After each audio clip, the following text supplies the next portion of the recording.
Friends, स्वागत है आपका आपके अपने YouTube चैनल गौसिया ज्ञान भंडार में और मैं हूं आपकी दोस्त गौसिया यूबी। एंड एज यू नो कि हम लोग 90 डेज़ इंग्लिश स्पीकिंग चैलेंज में इंग्लिश सीख रहे हैं कि हमें 90 डेज़ में जो है इंग्लिश बोलना सीखना है। तो उसके लिए हम लोगों ने टेंसेस सीख लिए हैं कि किस तरह से किसी टेंस को फॉर्मेट किया किसी टेंस की फॉर्मेशन की जाती है और उसके बाद हम लोग जो है मॉडल सीख रहे हैं। तो लेसन 1 में हम लोगों ने टेंसेस को डिस्कस किया है, अब हम लोग डिस्कस कर रहे हैं मॉडल्स को। तो ये मॉडल ऑक्सिलरी की आज लास्ट वीडियो है। इस वीडियो में हम लोग बचे हुए जितने भी मॉडल ऑक्सिलरीज रह गए हैं उनको डिस्कस करने वाले हैं। तो दोस्तों, अगर आप लोग मेरे चैनल पर नए हैं और अगर अभी तक आप लोगों ने चैनल को सब्सक्राइब नहीं किया है तो जल्दी से चैनल को सब्सक्राइब कीजिए। वीडियो अगर पसंद आए तो इसे लाइक कीजिएगा एंड शेयर करना भी मत भूलिएगा। चलिए शुरू करते हैं आज के वर्ब्स। तो पहला आज का मॉडल वर्ब है नीड। यूज़ ऑफ नीड हम लोग सीख रहे हैं दोस्तों। तो नीड का मतलब होता है आवश्यकता यानी कि नेसेसिटी। ये नेगेटिव और इंटेरोगेटिव सेंटेंस में यूज़ होता है। तो नेगेटिव और इंटेरोगेटिव दोनों सेंसेस में किस तरह से यूज़ करते हैं, आइए इसका एग्जाम्पल देख लेते हैं।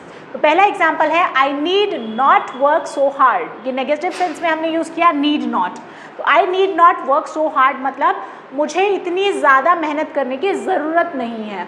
तो ये नेगेटिव सेंस में यूज़ हुआ है। Okay, next is need he go to so soon. क्या उसे इतना जल्दी जाने की आवश्यकता है, क्या उसे शीघ्र जाने की आवश्यकता है। तो ये क्या है, इंटेरोगेटिव सेंस में हम लोगों ने बात की है। ओके, नेक्स्ट इज और कहाँ यूज़ होता है नीड का और कैसे यूज़ कर सकते हैं हम लोग। तो एज अ प्रिंसिपल वर्ब भी हम लोग यूज़ कर सकते हैं, यानी कि मेन वर्ब के तौर पे भी यूज़ किया जा सकता है नीड को। एग्जाम्पल है you need to dine now. तुम्हें अब खाना खाने की ज़रूरत है। Next is you do not need to dine now. Negative में इस तरह से हम यूज़ कर सकते हैं यू डू नॉट करके हमने नीड को यूज़ किया है। तो you do not need to dine now, तुम्हें अब खाना खाने की ज़रूरत नहीं है। ओके, आइए बात कर लेते हैं यूज़ ऑफ डेयर की। तो डेयर का कैसे हम लोग यूज़ करेंगे। तो आप लोगों को पता है कि डेयर का मतलब होता है साहस या हिम्मत करना। इसको नेगेटिव और इंटेरोगेटिव दोनों ही सेंसेस में यूज़ किया जाता है। तो एग्जांपल देखिए, डेयर यू जंप। ठीक है, डेयर यू जंप, क्या तुम में कूदने की हिम्मत है। ठीक है, डेयर यू जंप। दूसरा है ही डेयर्ड नॉट गो, उसने जाने की हिम्मत नहीं की या उसमें जाने की हिम्मत नहीं है। तो इस तरीके से हम डेयर को यूज़ कर सकते हैं। एक और है चैलेंज के तौर पे भी हम लोग डेयर को यूज़ कर सकते हैं। तो she dared me to fight, उसने मुझे लड़ने के लिए क्या किया, चैलेंज दिया। She dared me to fight, उसने मुझे लड़ने के लिए चैलेंज दिया। दोस्तों, आगे एक और हमारा मॉडल ऑक्सिलरी है यूज़ टू। आप लोगों ने सुना भी होगा यूज़ टू के बारे में। बहुत लोग कंफ्यूज रहते हैं कि किस तरीके से इसको यूज़ किया जाता है। तो आप क्या याद रखेंगे, इसको कभी भी पास्ट की कोई हैबिट को डिनोट करना होता है तब हम इसका यूज़ करते हैं। अगर जैसे मैं कहती हूँ कि मैं पिछले साल स्कूल जाया करती थी या मैं ये काम किया करती थी, जब हम लोग पास्ट की हैबिट को डिनोट करते हैं तब हम लोग क्या करते हैं, यूज़ टू का यूज़ करते हैं। ओके, तो एग्जाम्पल है I used to go for a walk regularly. मैं टहलने के लिए प्रतिदिन लगातार जाया करती थी। तो ये मेरी पास्ट की हैबिट को डिनोट कर रहा है। उसके बाद एक और एग्जाम्पल है I used not to abuse anybody. मैं किसी को गाली नहीं दिया करती थी, मैं किसी को गाली नहीं दिया करती थी।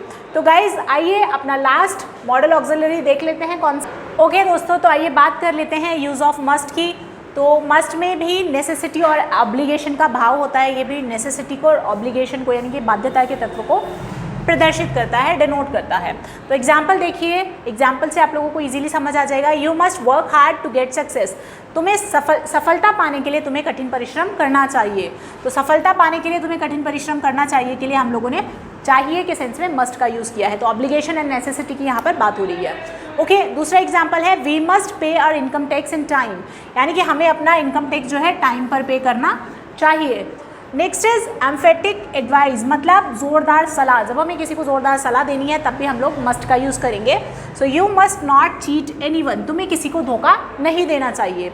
Okay, next is everyone must respect their elders, सभी को जो है अपने बड़ों का सम्मान करना चाहिए। तो यहाँ पर देखिए मस्ट का यूज़ किया है हमने, बाध्यता की बात हो रही है या फिर आप नेसेसिटी भी इसको कह सकते हैं। ठीक है, तो गाइज दूसरा example everyone must respect their elders, यानी कि ज़ोरदार एडवाइस दी है हमने, एम्फेटिक एडवाइस दी है कि भाई हमें अपने बड़ों का सम्मान करना चाहिए, तो इस सेंस में भी हम लोग यूज़ कर सकते हैं। तो पहला तो नेसेसिटी और ऑब्लिगेशन, दूसरा हो गया हमारा एम्फेटिक एडवाइस। ओके, तीसरा आ जाता है कंपल्शन, यानी कि मजबूरी या बाध्यता।